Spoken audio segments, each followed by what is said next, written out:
से बड़ी खबर है उत्तर प्रदेश के जनपद मऊ से, जहां जिले के कलेक्ट्रेट परिसर में प्रधानमंत्री नरेंद्र मोदी के जन्मदिन 17 सितंबर को लेकर महात्मा गांधी की जयंती 2 अक्टूबर तक सेवा पखवाड़ा के रूप में विशेष अभियान का आयोजन किया जा रहा है। इस अवसर पर परिसर में एक भव्य प्रदर्शनी लगाई गई है, जिसमें भारत को 2047 तक विकसित राष्ट्र बनाने का विजन प्रदर्शित किया गया है। प्रदर्शनी में अब तक भारतीय जनता पार्टी की सरकार द्वारा किए गए कार्यों और उपलब्धियों को विस्तार से दर्शाया गया है। कार्यक्रम का शुभारंभ विधायक रामविलास चौहान ने फीता काटकर किया। इस प्रदर्शनी का मुख्य उद्देश्य जनता को सरकार की योजनाओं और उपलब्धियों से अवगत कराना है। साथ ही लोगों से यह भी अपील की गई कि वे भारत को विकसित बनाने की दिशा में अपने सुझाव भी दें। इसके लिए एक QR कोड भी जारी किया गया है, जिसे स्कैन करके हर नागरिक अपने विचार साझा कर सकता है। सेवा पखवाड़ा के तहत विकलांगजनों को ट्राईसाइकिल वितरित की जाएगी। महिलाओं को सिलाई मशीन प्रदान की जाएगी ताकि वे आत्मनिर्भर बन सके। इसके अलावा समाज के कमजोर वर्गों के कल्याण हेतु जन कल्याणकारी योजनाओं की जानकारी भी प्रदर्शनी में दी जा रही है। यह आयोजन सिर्फ एक प्रदर्शनी तक सीमित नहीं है, बल्कि इसमें जनता की सक्रिय भागीदारी को भी प्रोत्साहन किया जा रहा है। प्रधानमंत्री मोदी के जन्मदिन को लेकर गांधी जयंती तक यह पखवाड़ा सेवा और समाज हित के कार्यों को समर्पित रहेगा। क्या कुछ कहना है मीडिया से बातचीत में, आप सुनिए। जीवन जन्म दिवस पे ये कार्यक्रम आयोजित किया गया है। उनके जीवन में जितनी भी उपलब्धियां अब तक देश के यशस्वी प्रधानमंत्री नरेंद्र मोदी जी को प्रधानमंत्री बनने के बाद उनके द्वारा किए गए कार्यों का वर्णन इस प्रदर्शनी में है। नरेंद्र मोदी जी का जन्मदिन हम लोगों ने कल मनाया है पूरे देश भर में। तो प्रधानमंत्री जी के जन्मदिन से लेकर के 2 अक्टूबर महात्मा गांधी जी की जयंती तक एक पखवाड़े का कार्यक्रम, जिसको सेवा पखवाड़े के नाम से हम जानते हैं, तो सेवा पखवाड़े के अंतर्गत जो है यह कार्यक्रम प्रदर्शनी का माननीय मोदी जी के व्यक्तित्व और कर्तृत्व पर यहाँ पर जो है प्रदर्शित की गई है, जिसका अवलोकन जो है ये 15 दिन तक ये जो है प्रदर्शनी यहाँ रहेगी। और प्रत्येक दिन किसी दिन जो है स्कूलों के कॉलेजों के विद्यार्थी इसका अवलोकन करेंगे, तो किसी दिन जो है हम जो इंटेलेक्चुअल वर्ग के लोगों को आमंत्रित करेंगे, किसी दिन जो है व्यापार से जुड़े लोग आमंत्रित होंगे। ऐसे विभिन्न 15 दिन कोई न कोई जो है अलग अलग कैटेगरी के लोग जो है इस प्रदर्शनी का अवलोकन करेंगे। प्रदर्शनी के अवलोकन करने का क्या उद्देश्य है, क्या मतलब है, किस तरीके का स्कैनर लगाया गया है, इससे क्या लोगों को मदद मिलेगी?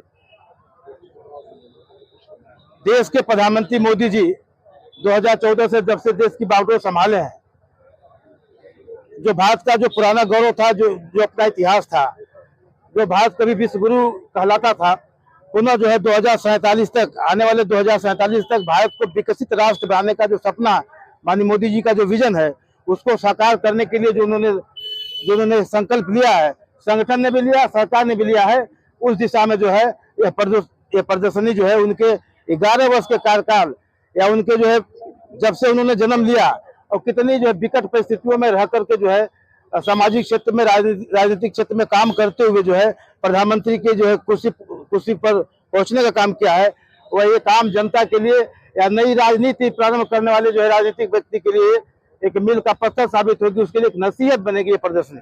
ये जो स्कैनर लगा है, ये स्कैनर से क्या संदेश जाएगा लोगों का? स्कैन करके क्या कह सकते हैं? स्कैन करके जो है हम अपना सुझाव जो है दे सकते हैं इस प्रदर्शनी से संबंधित, या और भी जो अपने आपके मन में जो विचार भाव है कि देश की दिशा दशा तय करने में और क्या सरकार कर सकती है, ऐसा सुझाव जो है इसके माध्यम से स्कैन करके जो है हम अपना सुझाव दे सकते हैं। सोशल मीडिया के माध्यम से ट्वीट और लगातार खबर चलाने का कोई असर सरकार पे पड़ता ही नहीं है। क्या लग रहा है स्कैनर कितनी हावी हो पाएगी सरकार को सुझाव भेजने में? नहीं, ऐसा नहीं है। देखिए, अभी आगे हम लोग जो है 27-28 तारीख में जो है पूरे देश के अंदर जो है जो दिव्यांग जन है उनको जो है एक उपकरण देने का काम, जो भी दिव्यांगता है उनके शरीर के अंदर, उससे संबंधित जो है सरकार की तरफ से जो है ऐसे ही सेवा पखवाड़े कार्यक्रम के अंतर्गत उनको हम लोग उपकरण देने वाले हैं, सरकार देने वाली है। तो ऐसे दिव्यांग जनों से भी जो है माननीय प्रधानमंत्री जी को जो है उनके जन्मदिन पर जो है धन्यवाद प्रेषित कराने का काम भी जो है हम लोग कराने वाले हैं। दिव्यांग जन को आपने कहा कि उनको साइकिल देने वाले हैं और तमाम चीजें, जो सत्ता में नहीं है, जो समाज सेवी है, वो भी दिव्यांग जन के लिए बहुत कुछ कर रहे हैं। इसमें अलग क्या है, यूनिक क्या है? नहीं, करते होंगे, लेकिन जो है सरकार उनसे ज्यादा जो है उनसे ज्यादा प्राथमिकता सरकार की बनती है, नैतिकता है कि सरकार को करना चाहिए, इसलिए सरकार अपनी भूमिका का निर्वहन कर रही है। इसके पहले भी तो सरकारें हुई थी, जो सरकार का जो मूल दायित्व होना चाहिए पिछली सरकारों ने क्या किया, लेकिन इस सरकार ने जो है किया है। और 400 से अधिक जन कल्याणकारी योजनाओं को जो है धरातल पर लॉन्च करके जो है मोदी जी ने जो दिखाया है, पीछे की सरकारों ने भी योजनाओं को लागू करने का काम किया था, लेकिन कागज में सिमट कर रह जाती थी। लेकिन आज कोई भी योजना देखिए सीधे लाभार्थी के खाते में पैसा जा रहा है, बीच में कोई बिचौलिया या दलाल नहीं सामने आ पा रहा।